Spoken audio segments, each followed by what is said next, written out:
महफूज हो गया। क्यों जो भाईजान साइड पे हो जाओ।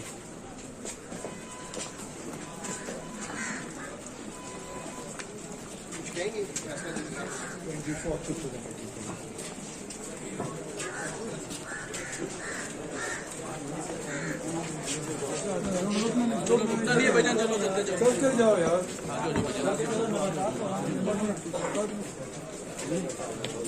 कर रहे हैं यार, हम लोगों को यार इतने दूर से आते हैं, कश्मीर से आते हैं लोग यार, मिलने नहीं देते हैं। बुलवा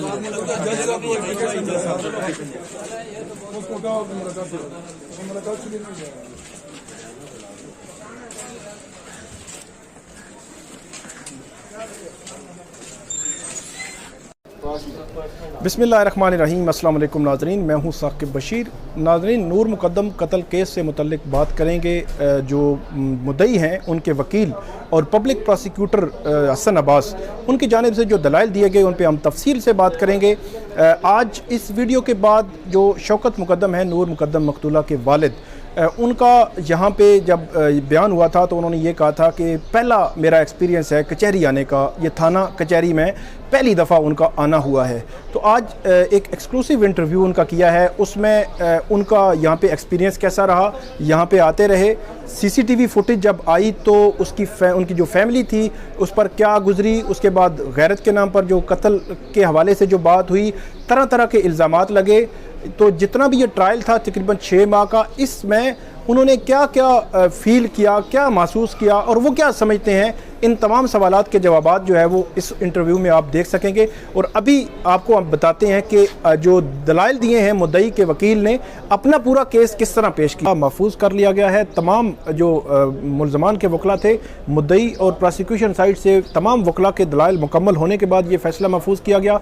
20 जुलाई को ये मर्डर हुआ था, उसके बाद ये मामला चलता रहा। 14 अक्टूबर को इस पर फ़र्द जुर्म आयद हुई थी। दूसरे लफ्ज़ों में आप ये कह सकते हैं कि 14 अक्टूबर को इसका ट्रायल शुरू हुआ था और आज 22 फरवरी को इसका जो फ़ैसला है वो महफूज हुआ है और 24 फरवरी को सुना दिया जाएगा। तो तकरीबन 4 माह और कुछ दिन बनते हैं। तो मेरा ये ख्याल है कि बिल्कुल स्पीडी ट्रायल हुआ है इस केस का, अगरचे ये केस हाई कोर्ट और सुप्रीम कोर्ट तक भी गया है। आज कमरा अदालत में क्या हुआ, जो मुद्दई के वकील हैं उनकी जानिब से बड़े अहम दलाइल आए हैं। वो दलाइल मैं आपके सामने रखता हूँ सारे, कि वो दलाइल बुनियादी तौर पर क्या थे। जो निसार असगर हैं, जो शौकत मुक़द्दम साहब और उनकी जो वकील हैं शाह खावर, उनकी लीगल टीम का हिस्सा हैं, बड़े कॉम्पिटेंट लॉयर हैं निसार असगर, उनकी जानिब से ये दलाइल जो है वो दिए गए। उनकी जानिब से अदालत को ये बताया गया कि जरा के दौरान कोर्ट की सेंटिटी को भी वकील दिफा ने नहीं छोड़ा। कुछ चीज़ें जो है वो ड्यूरिंग ट्रायल या जो डिफेंस साइड से कही गई थी, तो उनका हवाला देकर बुनियादी तौर पर उन्होंने ये कहा था। और उन्होंने ये कहा कि जो तफ्तीशी अफसर ने जो कुछ कहा है, जो लिखा है, वो इस्लामाबाद के SOPs के मुताबिक है, वो पंजाब से मुख्तलिफ है, मतलब सूबे के SOPs से मुख्तलिफ है। और जो कुछ लिखा हुआ है वो डेड बॉडी वसूल करने का है, पोस्टमार्टम का वक़्त नहीं है। मतलब वो जो टाइम का पोस्टमार्टम का टाइम का कहते हैं, वो कहते हैं डेड बॉडी वसूल करने का टाइम उस पर लिखा हुआ है, वो पोस्टमार्टम का टाइम नहीं है। अगर हमने पोस्टमार्टम में देर की है तो इसका मकसद क्या था, ये वकील दिफा ने नहीं बताया। कि जो दिफा साइड, डिफेंस साइड से ये नहीं बताया गया कि अगर पोस्टमार्टम का अगर देर की है तो उसका मकसद क्या था, ये नहीं बताया गया। उसके बाद निसार असगर साहब जो है वो ये कहते हैं कि 24 जुलाई को जब फिजिकल रिमांड के दौरान जाहिद जाफ़र को पेश किया गया था, उनका वकील जो है मौजूद था। जाहिद जाफ़र के वकील ने एतराज़ नहीं उठाया कि 23 जुलाई को उसको पेश करना था, 24 को क्यों पेश किया। ये बुनियादी तौर पर जो सिकंदर जुल्करनैन सलीम है उनकी जानिब से ये एतराज़ आया था कि 23 को पेश करना था। ये एक दिन का डिफरेंस था कि फिजिकल रिमांड जो है जिस दिन पेश करना था उस दिन पेश नहीं किया। तो ये उन्होंने कहा कि किसी उनके अंसर नवाज़ मिर्ज़ा जो वकील हैं, बड़े सीनियर वकील हैं, उनकी जानिब से भी एतराज़ नहीं आया था उस रिमांड के दौरान।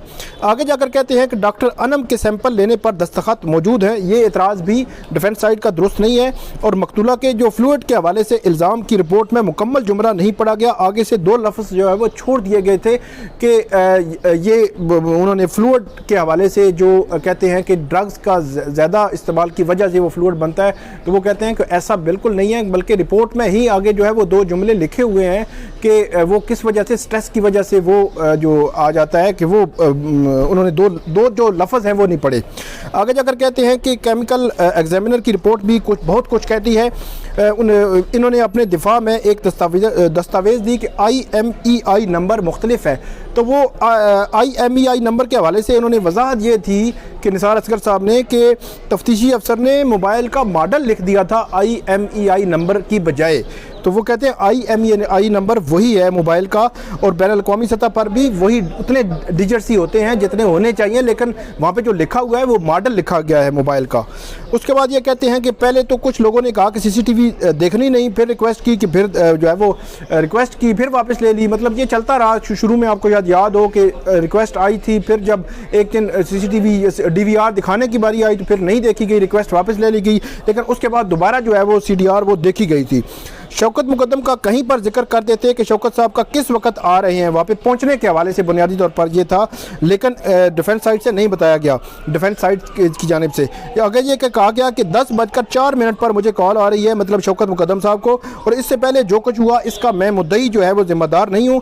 अगर इतनी मंशियात हमारी तरफ से मौजूद थी तो इसका क्या मतलब लेना चाहते हैं? मंशियात अगर गाड़ी से निकल आए तो उसका ज़िम्मेदार मालिक होता है और जिस घर से निकले उसका ज़िम्मेदार भी मालिक होता है। ये उन्होंने एग्जाम्पल दी थी कि इतनी मंशियात के हवाले से वो बात कर रहे हैं, तो ये इसका क्या मतलब क्या लेना चाहते हैं? ये आगे जाकर कहते हैं कि जो थेरेपी वर्क वाले कह रहे हैं कि हमने मुलज़म पुलिस को पकड़वाए हैं, फिर 10 दिन तक ये कहाँ थे कि 10 दिन तक उन्होंने पुलिस को रिपोर्ट करने के हवाले से बुनियादी तौर पर ये इशारा कर रहे थे कि उन्होंने रिपोर्ट जो है वो नहीं किया। आगे कहते हैं कि 29 सेकंड का क्लिप जो डिफेंस ने अपने दिफा में पेश किया है, एक वीडियो क्लिप में इन्होंने दिफा लिया है जिसमें ये कहा जा रहा है कि नूर मुकद्दम को दोस्त ने घर पार्टी के लिए बुलाया। वीडियो क्लिप में कहा गया कि कत्ल से पहले कोर्ट मैरिज पर इसरार करता रहा जो मुलजिम है, क्या ये अपने क्लिप से फिर सकते हैं? तो उन्होंने कहा कि ये अपने क्लिप में ही वो कह रहे हैं कि नूर मुकद्दम को जो दोस्त ने घर पार्टी पर बुलाया और वो मैरिज पर इसरार करता रहा कत्ल से पहले। तो ये 2 पॉइंट्स जो है उन्होंने कहा कि ये अपने क्लिप में जो डिफेंस में इन्होंने दिया है वो क्लिप न्यू टीवी का है जो उन दिनों ही चला था जिसमें ये कहा गया था ये सारी चीज़ें। तो ये क्लिप जो है उन्होंने कहा कि इन्होंने अपने डिफेंस में दिया है। आगे जाकर कहते हैं कि नूर मुकद्दम का पर्स इन्होंने गायब किया, ये बताएं इस हवाले से कि वो कहाँ गया। नूर मुकद्दम इस घर में दाखिल हुई तो उसके पास सिर्फ पर्स था। DNA जो है वो मुस्बत आने का ज़ाहिर जाफ़र ने माना, कत्ल का इनकार किया, लेकिन ये थेरेपी वर्क के 6 अफराद उसको जहाँ पे वो पहुँचे तो वहाँ पर उसकी मौजूदगी जो है वो वाज़ेह है। डॉक्टर इरम ने हाई कोर्ट में दायर पटिशन में कहा जितने भी हमारे मुलाजमीन हैं उनका इस वाक़े से कोई तल्लुक़ नहीं। तो ये पटिशन का एक हवाला दिया गया था। उसके बाद कहते हैं कि 26 जुलाई का आर्डर है जिसमें जाकिर जाफ़र असमत ने कहा उनकी गैर कानूनी गिरफ्तारी हुई और वो खारिज हो गई थी। वो आपको बिल्कुल शुरू में आपको याद हो तो वो गैर कानूनी जो गिरफ्तारी हुई थी उसके खिलाफ जो दरख्वास्त थी वो खारिज हो गई थी बुनियादी तौर पर। आगे जाकर कहते हैं कि पिम्स के डॉक्टर्स को बुलाने की थेरेपी वर्क्स ने दरख्वास्त दी, फिर वापस ले ली। चार्ज फ्रेम के नकल मिलने के दौरान 7 रोज़ का वक़्त इनको दिया गया, अमूमी तौर पर ऐसा नहीं होता।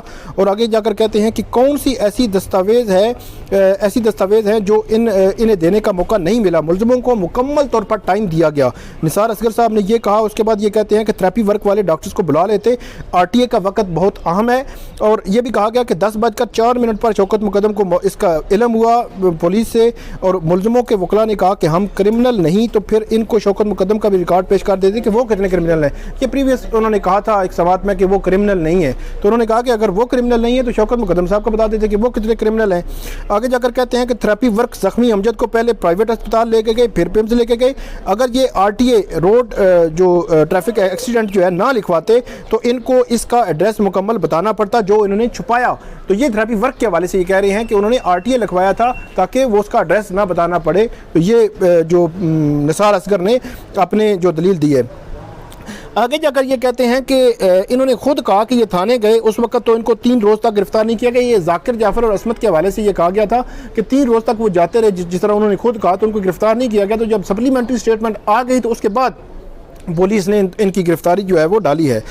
उसके बाद ये कहते हैं कि ये एक प्रोसीजर है, जो चीज़ें जिस दिन भिजवाई उनसे मुताल्लिक स्टेटमेंट लिखवाई गई तफ्तीशी अफसर की जानिब से, और DVR मुलजमान के वकला के पास थी। ये साबित कर दे कि 10 बजे से पहले शौकत मुकद्दम वकूए के वक्त मौजूद थे वकूए की जगह पे। शौकत मुकद्दम की 20 जुलाई को 11:45 पर स्टेटमेंट रिकॉर्ड हुई और 10 बजे से पहले वकूआ पर पहुँचने से पहले सिर्फ बशारत रहमान जो है वो वहाँ पर पहुँचे थे।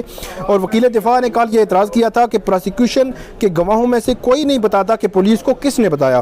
तो RTA जो ज़ख्मी अमजद का लिखा गया है उसका पिम्स में जो है वो जो पिम्स भी दिफा नहीं कर सकता। बुनियादी तौर पर यह कहा गया था कि उसका पिम्स भी दिफा नहीं कर सकता। उसके बाद ये कहते हैं कि पुलिस स्टेशन में सब कुछ हुआ, ऐसा बिल्कुल दुरुस्त नहीं है। ये कहा गया कि ये कल जो डिफेंस साइड से ये कहा गया कि सारा जो मामला है पुलिस रिकॉर्ड जो सारी तफ्तीश जो है वो पुलिस स्टेशन में हुई है। तो आगे जाकर ये कहते हैं कि एक फैमिली शादी का क्लिप जो है ज़ाहिर जाफ़र ने अपने दिफा में पेश किया है। ज़ाहिर जाफ़र फैमिली ताल्लुक भी मानते हैं और ये भी कहते हैं, और ये उन्होंने बड़े ताज्जुब का इज़हार किया गया था कि फैमिली है और फैमिली का क्लिप जो है आपने अपने डिफेंस में दे दिया है कि ये जो है। उसके बाद कहते हैं कि नूर मुकद्दम के बारे में ज़ाहिर जाफ़र ने कहा कि वो फैमिली मेम्बर के तौर पर शामिल होती थी अपने फंक्शंस में, और क्या क्या है। और उसके बाद वो जो निसार असगर है उन्होंने कहा कि फिर उसके साथ किया क्या है वो आपके सामने है। अगर 8:15 पर थेरेपी वर्क्स वाले गिरफ्तार कर रहे हैं उसको, तो पिम्स में RTA इन्होंने क्यों लिखवाया? ये सवाल था कि 8:15 पे अगर उसको गिरफ्तार किया जा रहा है या उसको बांधा जा रहा है तो फिर RTA क्यों लिखवाया पिम्स में? उसके बाद कहते हैं कि किसी गवाह को मुलजमों के वकला ने रोजनामचा से कन्फ्रंट नहीं करवाया कि वो कब आ रहे हैं कब जा रहे हैं, ये पूरा रोजनामचा होता है थाने का। तो वो कहते हैं कि किसी गवाह को भी कन्फ्रंट नहीं करवाया क्या रोजनामचे से, ताकि पता चल जाता कि रोजनामचे में क्या लिखा हुआ है। उसके बाद कहते हैं कि CDR डाटा कलेक्शन से मुतालिक इन्होंने कोई SOP अदालत के सामने नहीं रखे। मतलब ये CDR डाटा के हवाले से ये उन्होंने कहा कि बातें तो बहुत करते हैं लेकिन इन्होंने कोई SOPs नहीं बताए कि कौन से SOPs है जिनकी खिलाफवर्जी की गई है। आगे जाकर कहते हैं कि यही प्रोसेस है जो मतलब जिसकी पैरवी की जाती है और पुलिस इसी तरह डाटा लेती है। और CDR के गवाह जाबिर से इन्होंने कहा कि फ़लाँ SOP के खिलाफ वर्जी की, तो CDR की उन्होंने बताया कि तरीक़ाकार क्या होता है। ईमेल आती है SSP ऑफिस में और ईमेल का प्रिंट लेकर मुतलका जो तफ्तीशी अफसर है उसके हवाले कर दिया जाता है। कंप्यूटर जनरेटेड कोई भी स्लिप हो तो उस पर दस्तखत की ज़रूरत नहीं होती। और यह कहा गया 19 जुलाई 2:41 पर रात को DVR के मुताबिक इफ्तिखार नूर मुकद्दम को रोकता नजर आ रहा है। 20 जुलाई को CCTV के मुताबिक इफ्तिखार और जान मोहम्मद नूर मुकद्दम को रोकते नजर आ रहे हैं। तफ्तीशी अफसर ने CCTV 35 मिनट एडवांस होने से मुताल्लिक रिकॉर्ड पर लिखा है। ये कहा था डिफेंस ने कि कहीं पे भी रिकॉर्ड पे नहीं है, तो उन्होंने कहा रिकॉर्ड पे लिखा है। आगे कहते हैं कि ज़ाहिर जाकिर ने ज़बरदस्ती नूर मुकद्दम को घर के अंदर ले गया और पूरी जरा में इन्होंने कभी इसका इनकार नहीं किया। इनकार के हवाले से ये बात हुई। और कहते हैं कि जो पार्टी का इल्ज़ाम लगाया गया इसमें शामिल अगर ये कहते हैं, मतलब उन्होंने फ़र्ज़ किया कि अगर ये कहते हैं कि वहाँ पे पार्टी हो रही थी तो वहाँ पार्टी में एक तो कहते हैं CCTV में कोई नज़र भी नहीं आ रहा, ना किसी और ने इसका बयान दिया। अगर ये पार्टी का कहते हैं तो अगर इस तरह की सिचुएशन थी तो फिर पार्टी में से किसी शख्स ने क्यों नहीं मदद की नूर मुकद्दम की। आगे कहते हैं कि 16 घंटे 31 मिनट बनते हैं ये नूर मुकद्दम को वहाँ पर जो वहाँ पर आप अगवा कहें या उसको उसमें रखने के हवाले से वकूआ की जगह पर, तो 8 कैमरे थे। वो कहते हैं कि वहाँ पार्टी ये दिखा दें कि कहाँ हो रही है कि 16 घंटे 31 मिनट वहाँ पे नूर जो है उस सूरत हाल में रही। और वो शुरू होते हैं पहली दफ़ा जब रात को 2:41 पर नूर भागने की कोशिश करती है, उसको रोका जाता है। तो वो ये कहते हैं कि 8 कैमरे जो हैं उनकी CCTV फुटेज भी मौजूद है और वहाँ पे 3 मुलाजिम थे, एक नहती जो है वो लड़की थी, 3 मुलाजिम थे, एक जो ज़ाहिर जाकिर जाफ़र था, तो उनके सामने वो बेबस है बुनियादी तौर पर, तो वो कैसे जो वो निकल सकती थी। तफ्तीशी को नालायकी का सर्टिफिकेट दे सकते हैं, बदनीति नहीं कह सकते, ये कहा निसार असगर ने। और ये कहते हैं कि जो था जैसे था जहां था वो तमाम रिकॉर्ड अदालत के सामने हमने पेश कर दिया। DVR की एडिटिंग नहीं थी बल्कि वो क्लिप्स थे जो जिनकी फ्रांसिक के हवाले से उन्होंने एक रिपोर्ट अदालत के सामने पड़ी कि वो एडिटिंग नहीं थी। और मुद्दई के वकील ने तमाम मुलजमान के कॉल डाटा की तफसीलात अदालत के सामने रखी और मुलजम ज़ाहिर जाफ़र की मर्ज़ के हवाले से दरख्वास्त खारिज हुई, उसने चैलेंज नहीं किया। ये हुई थी इंसैनिटी प्ली की जो दरख्वास्त एडिशनल सेशन जज अता रबानी ने जो खारिज की थी, उसको किसी फोरम पे भी नेक्स्ट फोरम पे चैलेंज नहीं किया गया। तो उन्होंने कहा कि इससे ये लगता है कि ये मामला जो है वो उन्होंने एक्सेप्ट कर लिया ये चीज़ कि ये कंसिडरेबल नहीं है। तो ये शाह खावर साहब ने कहा। और ये कहते हैं कि मुलजम ज़ाहिर जाफ़र के वकील ने गैर गैरत के नाम पर कत्ल का भी इल्ज़ाम लगाया, जिसकी कोई रुदात नहीं, ये कहानी है, बनावटी कहानी उन्होंने बनाई है। और कहते हैं कि DVR, CDR, DNA, फ्रांसिक्स तमाम शवाहिद साइंटिफिक तरीके से हासिल किए गए, अदालत मुल्ज़िमों को सख्त से सख्त सज़ा जो है वो दे। यहाँ पे पब्लिक प्रोसिक्यूटर जो है उनके जो दलाइल हैं वो भी मैं आपके सामने रखना चाहता हूँ। वो ये कहते हैं कि मुल्ज़िमों की जानिब से कहा गया कि मुद्दई ने ब्लड का क्यों नहीं लिखा, ये भी समझें कि वो एक्सपर्ट नहीं थे और वो एक ट्रामा की सूरत हाल में थे। जब उनकी बेटी का मर्डर हुआ, सर तन से जुदा कर दिया गया और वहाँ पे वो आए थे। और उसके बाद पब्लिक प्रोसिक्यूटर हसन अब्बास कहते हैं कि ज़ाहिर जाफ़र की मौका से गिरफ्तारी उसकी सज़ा के लिए काफ़ी है और DVR के मुताबिक कत्ल से कबल वहाँ वक़ुआ की जगह कोई दाखिल नहीं होता। मुल्ज़िम के कपड़ों और उसकी पूरी बॉडी पर ब्लड था, ये तो क्लियर केस है। डॉक्टर शाजिया ने इसलिए पोस्टमार्टम पर दस्तखत क्योंकि किए थे क्योंकि वो सीनियर थी। डेथ जब एडमिटेड है तो 12:10 पर डेड बॉडी लाई जाती है, अस्पताल वही वक्त लिख देता है। नूर मुकद्दम को कत्ल से पहले टार्चर करना साबित होता है, टार्चर जो है वो साबित होता है, ये रिपोर्ट से पढ़कर वो बता रहे थे। और साइट प्लान जो था, नक्शा था, उसमें गेट और 8 कैमरों की मौजूदगी भी लिखी गई है। और किस तरह नूर मुकद्दम को टार्चर किया गया इसको घसीट कर ले जा रहे हैं। और मुल्ज़िमों के वकला कहते हैं कि नूर मुकद्दम के पास मोबाइल था, लेकिन ये नहीं देखते कि कैबिन में जिसने बंद किया वो सारा CCTV फुटेज में नज़र आ रहा है कि कैसे उसको बंद किया गया। आगे जाकर जो हसन अब्बास हैं वो ये कहते हैं कि जाकिर के वकील ने कहा था कि आप राब्ता साबित करें। कल ताहिर ज़हूर की जो मोबाइल मैसेज दिखाया गया था वो राब्ता स्टैब्लिश करने के लिए काफ़ी है। और उसके बाद कहते हैं कि मुल्ज़मान की कॉल थेरेपी वर्क के साथ है, ये काज का एक रिकॉर्ड मौजूद है, डॉक्टर की मौजूदगी समझ आती है। दलीप कुमार वकील को कैसे वक़ुआ की जगह ले आए, कि वो वकील था, डॉक्टर तो ठीक है वहाँ पे जा रहा है, तो अगर इनकी जो स्टोरी है उसको देख लिया जाए तो वकील का क्या काम था। और ये कहते हैं कि ये कोई मतलब उन्होंने कहा कि ये कौन सी ऑर्गेनाइजेशन है, कोई ह्यूमन राइट्स ऑर्गेनाइजेशन है, ये खुद ही अंदर चले गए, इन्होंने वकील को नहीं, उसको नहीं बताया, पुलिस को। और वकील जो दलीप कुमार प्राइवेट अस्पताल में अमजद को लेकर गया। और उसके बाद कहते हैं कि 15 की कॉल दिखाते हैं पुलिस को, थेरेपी वर्क्स ने बताया ही नहीं कि क्या दिखाते, मतलब कि 15 की कॉल की कब की, उन्होंने कहा कि ये उन्होंने रिकॉर्ड नहीं दिखाया कि हमने 15 पे कॉल की। और उसके बाद इनकी कहते हैं कि इनकी बदकिस्मती है कि ये जब इसको बांध कर ले जाना चाहते थे तो ऊपर से पुलिस आ गई, और जब तक पुलिस नहीं पहुंचती मुल्ज़मान के राब्ते शुरू हो जाते हैं। ये जाकिर जाफ़र, असमत आदम और जो यहाँ पे थेरेपी वर्क के लोग हैं उनसे राब्तों की बात हो रही है। उसके बाद ये कहते हैं कि फ्रांसिक रिपोर्ट के मुताबिक DVR में कोई एडिटिंग सामने नहीं आई और नूर मुकद्दम के फेफड़ों में ड्रग और जो पॉइजन वगैरह है वो डिटेक्ट नहीं हुआ, ये रिपोर्ट वाज़े तौर पर बता रही है। ये कहा जो पब्लिक प्रोसिक्यूटर हैं उनकी जानिब से। आखिरी जो बात उन्होंने की कि ज़ाहिर के वालिदैन ने कोशिश की, थेरेपी वर्क्स को कहते हैं कि मेरे बेटे को निकालो ले जाओ। क्या ये कोई गवर्नमेंट का इदारा है? थेरेपी वर्क जो खुद चले गए, थेरेपी वर्क्स को कत्ल से पहले मालूम था लेकिन इन्होंने पुलिस को नहीं बताया।